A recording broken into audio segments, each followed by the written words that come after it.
good question. I still sometimes wonder if I'm qualified. So I spent 10 years in the restaurant industry before I became a journalist. I started at age 15 at a fine dining Italian spot in Birmingham, Alabama, where I grew up. I waited tables, I bussed, I ran, I was a line cook, I managed some, and eventually I went to college and then, went back into restaurants for a while. I think 10 years is enough to at least say I have a decent amount of time in the industry. When it came to putting that together with the journalism, when I got hired at the Indy, I kind of just BS'd my way and said, oh yeah, I can write. And then I figured it out along the way and finished that out. But at the end of the day, this reviewing thing is completely subjective. I think I would be an idiot to say like, I'm right and this is factual. My experience might be different from your experience, even if we sit in front of the same plate of food. So I've always acknowledged like, this is just my opinion. I don't pretend to be right. I think I have enough credibility of longevity to at least be able to have the critic title and not feel embarrassed about it.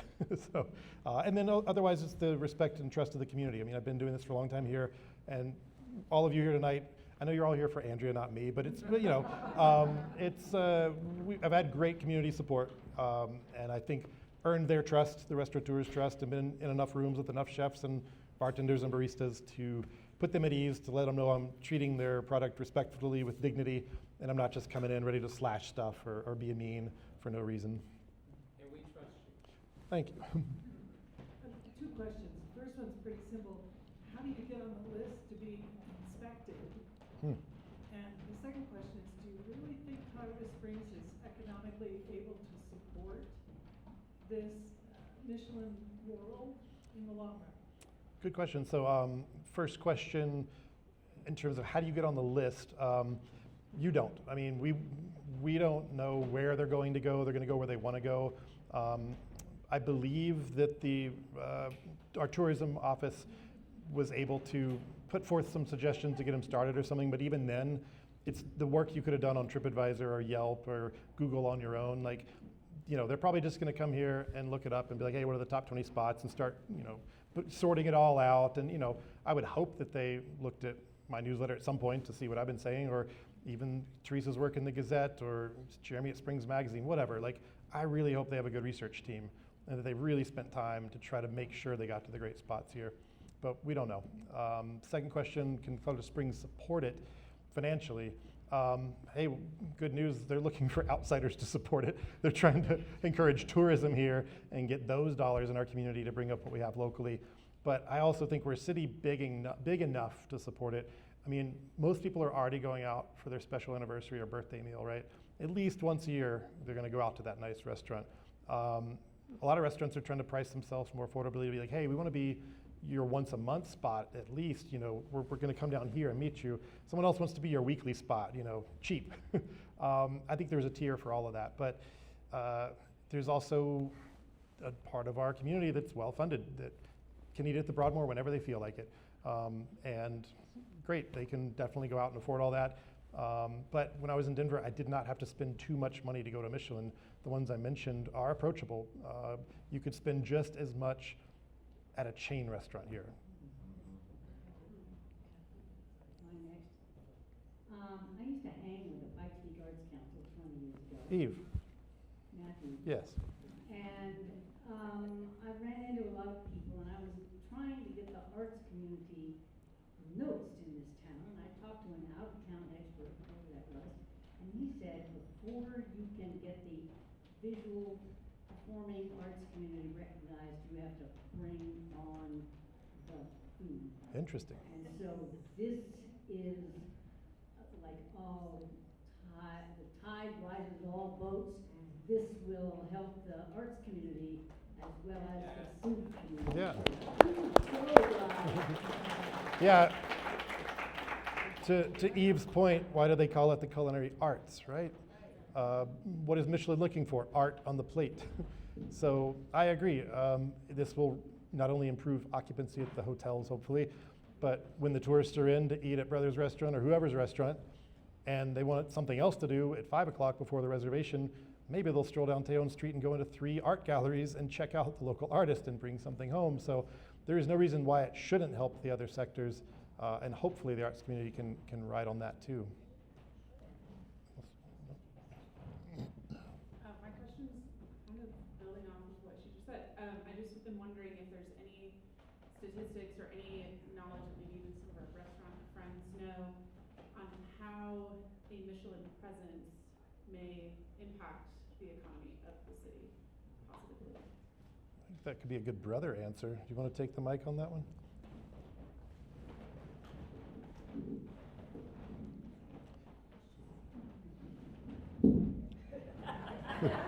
Michelle. Let the rap battle start. Yeah, when it comes to our economy, the challenges that we're seeing is the concern, right? The costs. And that's a choice that we have as operators of what we are going to put our price points at. So with legislation currently, it's forcing us to increase prices. Even without bringing a brand like Michelin to this market, we're already having to increase with minimum wage and utilities and all the things that are coming down the hill. So that piece of it, I don't think Michelin is necessarily going to change that, but I think it does get into that all tides are going to rise. Because what we're going to do is we're going to elevate the attraction of what it brings to this market. And when we look at this market, City for Champions, I just sat in a video presentation for our new city anthem that it's going to be released in the next month or two. And I love that when they talked about the brand City for Champions, Olympic City, they're not talking about just our Olympians. They're talking about how all of us are champions, how our mindset in this city is that of an Olympian, of a gold medalist. And I think that is something that can really be just pushed to the next level. So if we're pushing that kind of mindset of we're champion and we are pushing for that next level, are we bringing the revenue that comes with it? And if currently right now we have military, defense contracting, that third party is a core sector, and then we have medical and we have church, those things are adding dollars to our market. In my eyes, I have to look at the other piece of that, which is we don't have a conference center. It's privatized, and it's all that revenue goes directly to the Broadmoor, and they have control over that. So I don't have those customers walking into my restaurant with the expense accounts going, buy my team whatever, here's my card. If I was in San Antonio or if I was in Denver, that happens all the time. So that's the first challenge that we have. So we're currently, as restaurateurs, dependent on locals and tourists. And we have to think about their experience first and foremost, because that's our business all year long. But Michelin can change that type of appeal.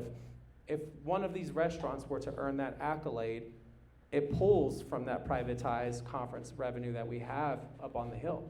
They're gonna leave the Broadmoor to come check out something that is equal to the Broadmoor. Because that 5-star, 5-diamond, that's what we all need to compete with. We can't only have them be the highest level and the restaurants don't match it. A Michelin allows a restaurant to now say, we are the same caliber. And I think that's where we start to see some of those changes.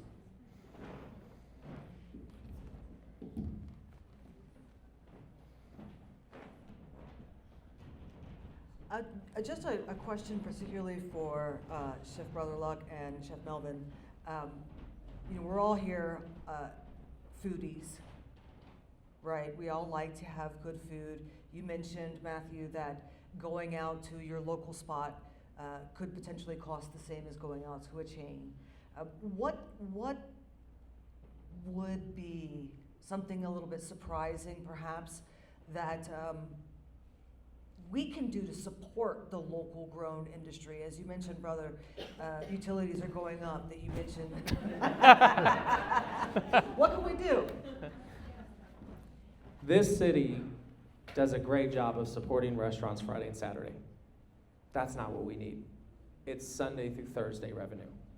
That's where restaurants need your help. That's where we need the change. Because if I were to take $200,000 and invest it into the restaurant, I'm looking at when I would get that return on that investment. How long would it take? And if we don't get that revenue on those slower days, that's that doesn't change it. I can only seat so many people on Friday and Saturday between 6 and 9 o'clock. So it's very limited in that time. So it's the weekdays that all these restaurants need help. It's those gift cards. That's easy revenue that you can use whenever, but the restaurant gets the money today to be able to utilize for their team to keep themselves moving and keep themselves sustainable. So I think it's supporting these restaurants on their off times, the times where you don't normally just go, let's go eat out tonight. I think it's those slower times. Melvin?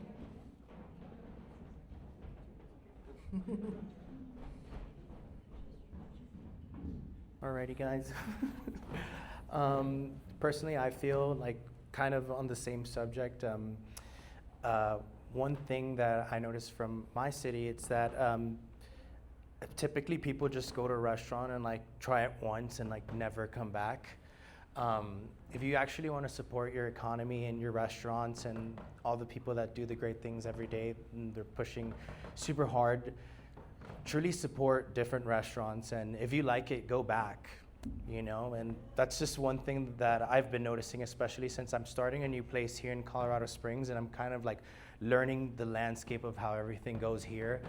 Yeah, people try it once and just never come back. So it's not like, I guess like you take the picture at the restaurant and then you said you had it. So yeah, that's just one thing that I personally feel that a lot of, like, you know, you guys are the locals. This is the economy of the city, and now my city now, because, you know, I'm invested into it.